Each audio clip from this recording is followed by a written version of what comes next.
20 minute 20 खबरों में आप सभी दर्शकों का स्वागत है और आपके साथ मैं हूं आसिफ खान। हम अगले 20 मिनट में आपको देश दुनिया की 20 ऐसी खबरें बताने वाले हैं जो इस वक्त न केवल सुर्खियों में है बल्कि दिलचस्प और अहम भी है। तो शुरू करते हैं 20 मिनट में 20 खबरों का सिलसिला। सबसे पहले देखते हैं राजस्थान की कौन कौन सी खबरें इस वक्त अहम है।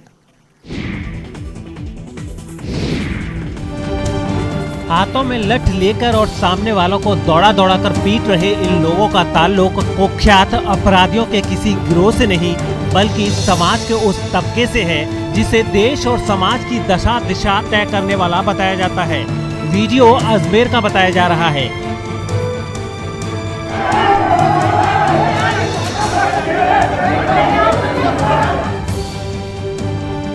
जानकारी के मुताबिक रविवार को जब नगर निगम चुनाव के परिणाम आए तब वार्ड नंबर 10 में बीजेपी उम्मीदवार राजू की मौत हो गई।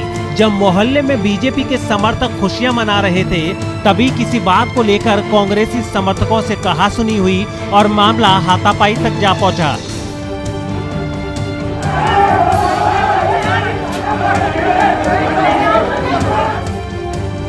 आगे की कहानी तस्वीरें बयां कर रही हैं। दोनों दल एक दूसरे पर मारपीट का आरोप लगा रहे हैं जिसकी पुलिस जांच कर रही है।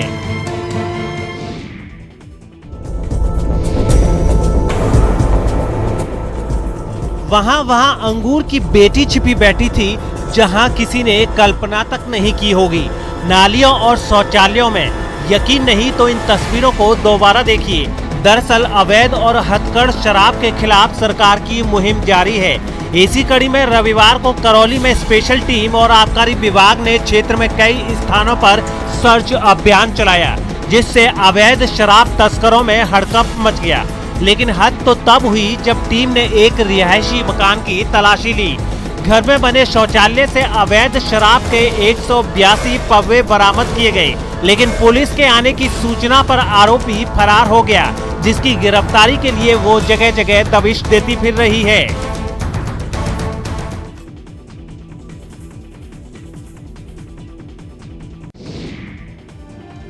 सब कुछ लीलने पर आमादा लपलपाती लपटों की ये तस्वीर बीकानेर से आई है। यहाँ के सर्वोदय बस्ती स्थित सुलेमानी रहमानिया मदरसे के पास एक कबाड़ के बाड़े में भीषण आग लग गई। ये आग काफी भयंकर थी। लपटें काफी ऊंची उठ रही थी जिससे क्षेत्र में हर तरफ धुआं फैल गया था। धुएं से आसपास रहने वाले लोगों को काफी परेशानी उठानी पड़ी। आग की सूचना मिलते ही नया शहर पुलिस और दमकल कर्मी भी पहुंच गए। भीषण आग को देखते हुए पुलिस ने आसपास के क्षेत्र को घेरे में ले लिया और फायर ब्रिगेड की टीम आग पर काबू पाने में जुट गई। करीब 1.5-2 घंटे की मशक्कत के बाद आग पर काबू भी पा लिया। इस आग से लाखों का नुकसान बताया जा रहा है। आग कैसे लगी फिलहाल इसका पता नहीं चल पाया है, लेकिन गनीमत रही कि इस आग से कोई जान हानि नहीं हुई।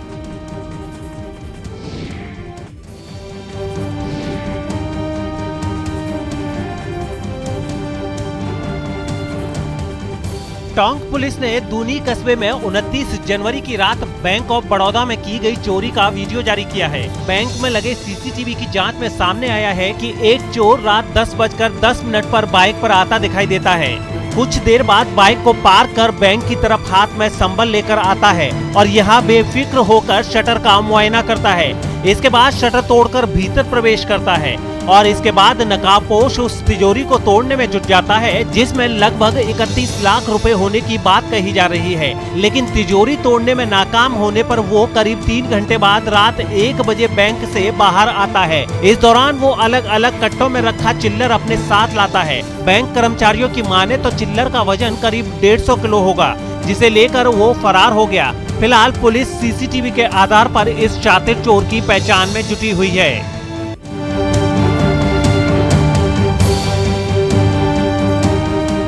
दौसा में चोरों की चांदी है और शहर के बाशिंदे परेशान हैं और पुलिस पर सवाल उठा रहे हैं। इस बार चोरों ने नया कटला और खंडेलवाल मार्केट में वारदात को अंजाम दिया है।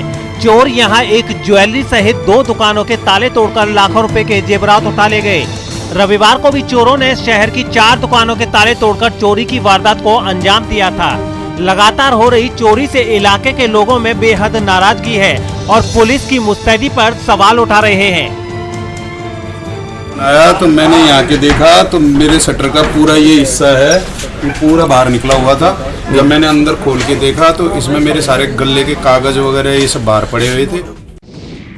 कुछ कहने के लाइक अभी कुछ समझ नहीं आ रहा कि मैं खुद इन सबको यहाँ देख के इतनी भाव विभोर हुई हूँ, इतनी खुशी है मुझे।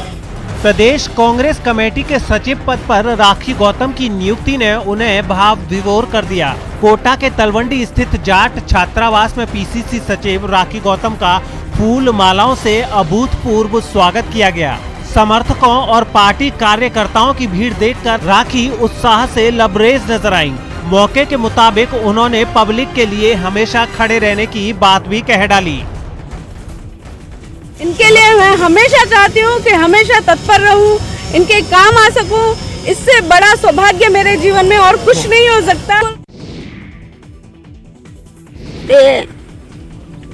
असा में जुलम बनी हुआ है, बड़ो जुलम बनी रूपये बता बैठा पिना न लाऊंगा।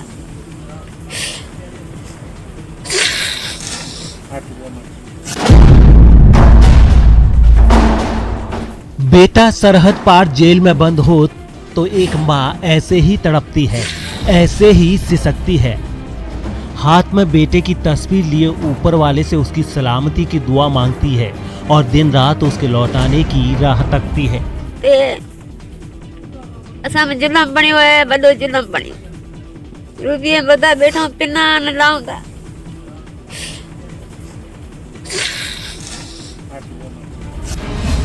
अब तक की कोशिश के तहत जिला प्रशासन ने प्रदेश सरकार को गेमराराम मामले की जानकारी दे दी है। जिला प्रशासन ने केंद्रीय विदेश मंत्रालय से भी गेमराराम की वापसी के लिए औपचारिकताएं पूरी कर ली हैं। पाकिस्तान ने भी गेमराराम के सिंध के अमरकोट जिले की जेल में होने की पुष्टि कर दी है। 5 फरवरी को भारत पाक के बीच फ्लैग मीटिंग में गेमराराम की वापसी पर बात हो सकती है। पता भी लगा कि वो पाकिस्तान में है, तो इसके लिए हमारे पास ज्ञापन आया था। हमने ज्ञापन को मूल ही गृह विभाग को भिजवा दिया गया है कार्रवाई की, उचित कार्रवाई के लिए, क्योंकि इसमें भारत सरकार लेवल पे जो कार्रवाई होनी है वो होगी। तो हमने राज्य सरकार को इस संबंध में निवेदन कर दिया गया है, ज्ञापन तो भेज दिया गया है मूल ही, लेकिन वापस हम एक उचित कार्रवाई के लिए चिट्ठी भी यहाँ से प्रेषित कर रहे हैं। जैसे पता चला हम वहाँ पहुँचे, मिले, बाकी प्रयास चल रहा है, जल्दी वो वापस लौटेंगे। एमएलए साहब और बाकी जो भी हैं पत्र तो लिख के विदेश मंत्रालय तक पहुँचा दिया। जो भी डॉक्यूमेंट्स थे वो उनको प्रोवाइड करवा दिए गए हैं। उनकी उधर मीटिंग्स चल रही है, आशा करते हैं जल्दी वापस लौटेंगे। हमारी तीसरी पीढ़ी से ये कला दीर्घा जो कलाकारों के लिए मात्र एक जगह बची है, उस पर ये प्रशासन की जो कड़ी नजर है ये बड़ा गलत है। आक्रोश प्रबल है और इसकी ठोस वजह भी है। कला दीर्घा के सामने बस स्टैंड बन जाएगा तो कोटा के कलाकार कहां जाएंगे, कहां अपनी प्रतिभा का प्रदर्शन करेंगे।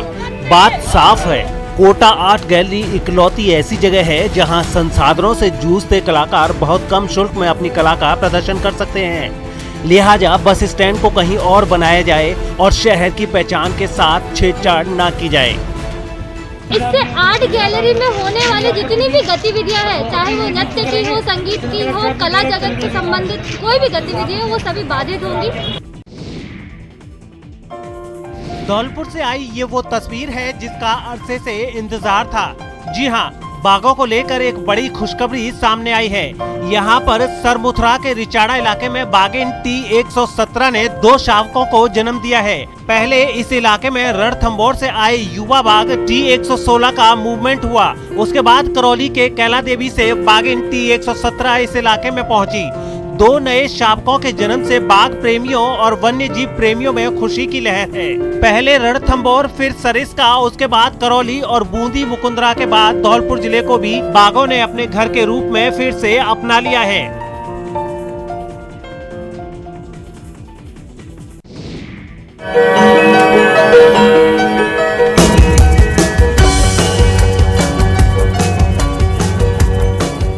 गजब का तालमेल है आंखों और हाथों का।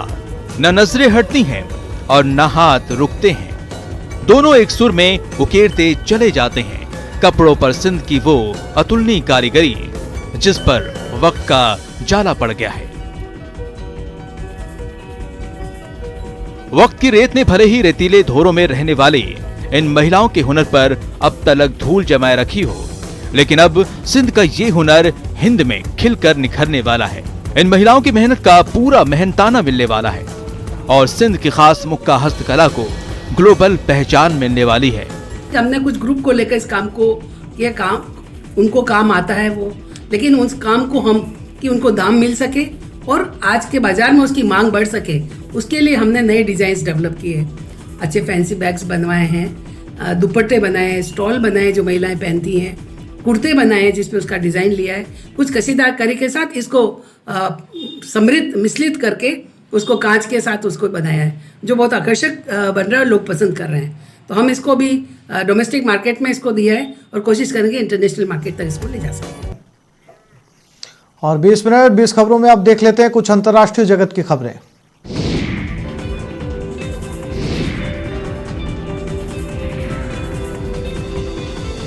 वित्त मंत्री निर्मला सीतारमण ने सोमवार को देश का आम बजट पेश किया। कोरोना संक्रमण के कारण इस साल पहली बार पेपरलेस बजट पेश किया गया। इस बार बजट की कॉपियां नहीं छापी गईं, लिहाजा निर्मला सीतारमण ने टेबलेट के जरिए बजट पेश किया। गौरतलब है कि वित्त मंत्री निर्मला सीतारमण ने 2019 में अपना पहला बजट पेश करते हुए चमड़े के पारंपरिक ब्रीफकेस को बदल दिया था। उन्होंने लाल कपड़े में लिपटे बही खाते के रूप में बजट दस्तावेजों को पेश किया था। मोदी सरकार के इस बही खाते ने लोगों को काफी आकर्षित किया था। निर्मला सीतारमण ने जनवरी की शुरुआत में कहा था कि अप्रैल से शुरू होने वाले वित्तीय वर्ष का बजट इस तरीके का होगा जैसा पहले कभी नहीं देखा गया। दरअसल तब निर्मला सीतारमण का संकेत टैबलेट की ओर ही था। वैसे कोरोना काल में मोदी सरकार से देशवासियों को एक ऐसे बजट की ही उम्मीद थी जिसमें हर क्षेत्र के लोगों के लिए कुछ न कुछ हो, और इस बार फिर बजट लोगों की उम्मीदों पर खरा उतरा है। दिल्ली के गुरुद्वारा बंगला साहिब में दर्शन के लिए आने वाले श्रद्धालुओं को अब मशीनों से तैयार लंगर चखने को मिल रहा है। देश के पहले इतने बड़े ऑटोमेटिक किचन में 1 घंटे में 8000 रोटियां बनाई जा रही हैं। और दिल्ली के बंगला साहिब गुरुद्वारे में अब जो लंगर श्रद्धालुओं के लिए बनाया जाएगा वो फुली ऑटोमेटिक मशीन के जरिए बनाया जाएगा। अगर आप यहाँ पर देखें तो मशीनें लग चुकी हैं, सलाद काटा जा रहा है मशीन के जरिए। अगर आप देखें तो जो सलाद काटने में लंबा समय लगता था, अब वो कम समय में ज़्यादा से ज़्यादा सलाद काटा जा सकता है। खीर तैयार की जा रही है, एक बड़ा सा कुकर है जिसमें बड़ी तादाद में खीर तैयार की जा रही है जो लंगर में दी जाएगी। इसके साथ आप आगे बढ़े तो आगे आप देख सकते हैं कि यहाँ पर जो दूसरा कुकर है यानी कि दूसरी जो मशीन है उसमें चावल तैयार किया गया है। जो चावल आप देख सकते हैं कि तस्वीरों में जितनी ज़्यादा चावल दिखाई दे रहे हैं उसको बनाने में पहले ज़्यादा समय लगता था, लेकिन अब वो कम समय में तैयार किया जा सकेगा। पीछे अगर आप देखें तो रोटी बनाने की जो मशीन है यानी कि आप उसमें आटे की लोई डालेंगे, आटे की लोई आगे जाएगी और उसके बाद फुली ऑटोमेटिक मशीन के जरिए रोटियां बनाई जा सकेंगी। तो यहाँ पर भी आप देख सकते हैं कि एक और बड़ा जो फ्रायर है, जो मशीन है वो लगाई गई है जिसमें कि दाल तैयार की जा रही है। तो अगर क्वांटिटी की बात करें तो उसमें कितना फ़र्क आएगा? देखिए, पहले जो हमारे पास बर्तन थे कि उसमें किसमें 30 किलो दाल डालती थी, किसमें 25 किलो दाल डालती थी। अब जो नए कुकर आए इसमें 70 किलो 60 किलो दाल एक टाइम में तैयार हो जाएगी, जो बन के 300-400 किलो बन जाती है।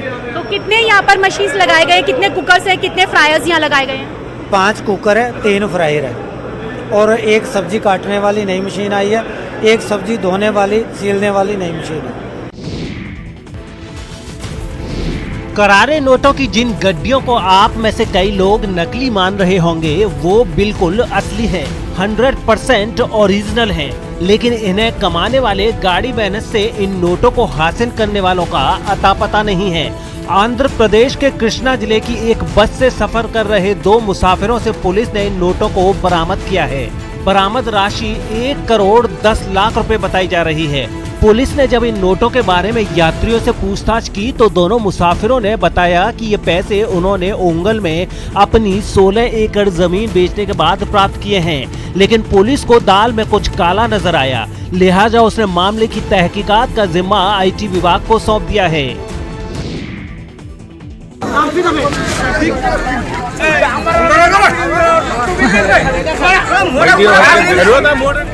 अपने महबूब से मिलने के लिए आशिक क्या क्या नहीं करते, लेकिन कभी कभी ये चाल उल्टी भी पड़ जाती है। अब पुलिस के हत्थे चढ़े इस आशिक को ही देखिए, जो अपनी प्रेमिका से मिलने के लिए फकीर का भेष बनाकर उससे मिलने चला गया, लेकिन इसकी हरकतों ने इसकी पोल खोल दी। लोगों ने इस आशिक को बच्चा चोर समझ लिया। इसके बाद तो इसकी जो लानत मलामत हुई कि बस पूछिए मत। भला हो ओडिशा पुलिस का, जिसने समय पर रहते इसे लोगों की गिरफ्त से आजाद करा लिया। पुलिस अब इससे पूछताछ कर रही है। शाही अंदाज में हाथी की पीठ पर सवार होकर हिचकोले खाते हुए अभ्यारण्य का जायजा लेने का अलग ही मजा है। वैसा अनोखा आनंद जिसे शब्दों के जरिए बयान नहीं किया जा सकता। इसलिए कहा गया है कि असम के काजीरंगा पार्क का असली मजा हाथी पर सवार होने वाले सैलानी ही उठाते हैं।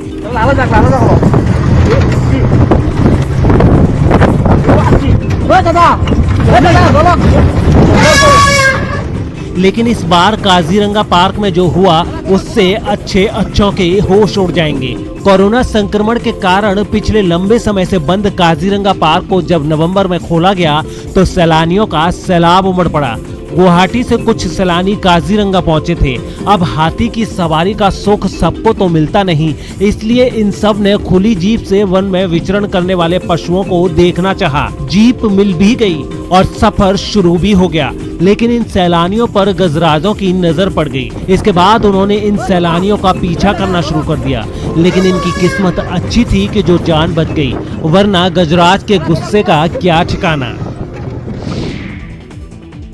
इस ट्रक के पीछे से आए एक दूसरे ट्रक ने जोरदार टक्कर मार दी। ये टक्कर इतनी भयंकर थी कि पास में खड़ा तीसरा ट्रक भी इसकी चपेट में आ गया और वहां धूल का गुब्बार छा गया। इस हादसे से पहले सड़क पर 2 ट्रकों में बड़ी संख्या में लोग सवार दिखे, जबकि खतरे से अनजान एक आदमी इन दोनों ट्रकों के बीच घूमता नजर आया। लेकिन तभी एक जोरदार टक्कर हुई और वहाँ का मंजर बदल गया। कुछ देर बाद धूल छटी तो चीखते चिल्लाते लोग दिखे, जिसके बाद घायलों की मदद के लिए लोग दौड़े। बताया गया कि इस हादसे में 2 लोगों की मौत हो गई, जबकि 70 से ज्यादा को गंभीर चोट आई है। बिलासपुर में कोरोना वैक्सीनेशन का काम सुस्त गति से चल रहा है। पहले चरण में यहाँ 18,270 हेल्थ वर्कर्स को वैक्सीन लगना था, लेकिन अब तक केवल 4,103 लोगों को ही वैक्सीन लगी है। सरकार ने 10 दिन के अंदर सभी को वैक्सीन लगाने के निर्देश दिए हैं। जिले में वैक्सीनेशन को रफ्तार देने के लिए सेंटर को बढ़ा दिया है। अब 13 सेंटर पर वैक्सीनेशन का काम चल रहा है। जिले में 16 जनवरी से टीकाकरण अभियान की शुरुआत हुई। रायपुर से 2 खेप में कोविड वैक्सीन बिलासपुर पहुंच गई है। फिलहाल तकरीबन 14,000 हेल्थ वर्कर्स को टीका लगना है। ऐसे में टीकाकरण अभियान में तेजी लाने के लिए स्वास्थ्य विभाग ने वैक्सीनेशन सेंटर को बढ़ाने के निर्देश दिए हैं। राजधानी रायपुर में डबल मर्डर से सनसनी मच गई। पूर्व मंत्री डीपी धृतलहरे की बहू और पोती का शव घर में मिला। खमराडीह थाना इलाके में घर में ही दोनों का शव मिला है। पति द्वारा पारिवारिक रंजिश में हत्या की आशंका जताई जा रही है। सर्च करने में वहां पर एक दीवान था, उसके अंदर 2 लाशें थी, जिसमें एक नेहा धृतलहरे और उसकी बेटी अनन्या धृतलहरे जो कि 9 साल की थी, उसकी मां 30 साल की थी। दोनों की बॉडी मिली। इसमें लगातार पुलिस के द्वारा पूछताछ की जा रही है। 2 संदिग्ध हैं जो वहां पर मिले हैं घटना स्थल में के पास ही, उनसे पूछताछ जारी है। वहीं सूचना मिलने पर मौके पर पुलिस पहुंची और मौके से जरूरी सबूत जुटाए हैं। हाई प्रोफाइल मर्डर को लेकर पुलिस फूंक फूंक कर कदम रख रही है। 20 मिनट 20 खबरों में कुछ खबरें अंतर्राष्ट्रीय जगत की। अब ये शांतिपूर्ण प्रदर्शन उग्र होता जा रहा है। वहां से सामने आई तस्वीरों में कुछ ऐसा ही नजारा दिखा, जिसके बाद सुरक्षा बल के जवानों ने हंगामा कर रहे लोगों पर पानी की बौछार की ताकि उग्र होते आंदोलन को ठंडा किया जा सके। इससे पहले सुरक्षा बल और प्रदर्शनकारियों के बीच जमकर धक्का मुक्की हुई, क्योंकि पनडुब्बी घोटाले के आरोप में फंसे नेतन्याहू को घेरने के लिए कुछ लोग नकली पनडुब्बियां लेकर प्रदर्शन में शामिल हुए और उन्हें हाथों में उठाकर नेतन्याहू के आवास की तरफ बढ़ने लगे। लेकिन सुरक्षा में तैनात जवानों ने उन्हें बैरिकेड लगाकर रोक दिया, जिसके बाद प्रदर्शनकारी भड़क गए और वो लोग बैरिकेड तोड़कर आगे बढ़ गए। हालांकि जवानों ने उन लोगों पर सख्ती बरती और उनके इरादों को नाकाम कर दिया। अमेरिका के कैलिफोर्निया में बर्फीले तूफान की वजह से लोगों को काफी मुसीबतों का सामना करना पड़ा। हालात इतने खराब हो गए कि वहां की सड़कें जानलेवा हो गईं और फिसलन की वजह से उस पर गाड़ियों का चलना तक मुश्किल हो गया। एक हाईवे पर तो एक ट्रक पलट ही गया और उसमें आग लग गई। हादसे के बाद चारों तरफ धुआं छा गया। बचाव दल के लोग हालात को संभालने में लगे रहे। मदद के लिए कुछ हाइड्रोलिक क्रेन भी वहां मंगवाई गई, जिसके बाद दमकल विभाग के कुछ लोग तो लपटों पर पानी की बौछार करते दिखे, जबकि कुछ लोग ट्रक में रखे सामान को बाहर निकालने में जुट गए। इस हादसे में ट्रक के परखच्चे उड़ गए, जबकि ड्राइवर को बचा लिया गया। वहीं एक दूसरी तस्वीर में एक हाईवे का बड़ा हिस्सा पानी में बह गया। इतना ही नहीं, भारी बारिश की वजह से कुछ इलाकों की सड़कों पर लबालब पानी भर गया, जिससे लोगों को आने जाने में काफी परेशानी हुई। तो इस बुलेटिन में फिलहाल इतना ही। नमस्कार।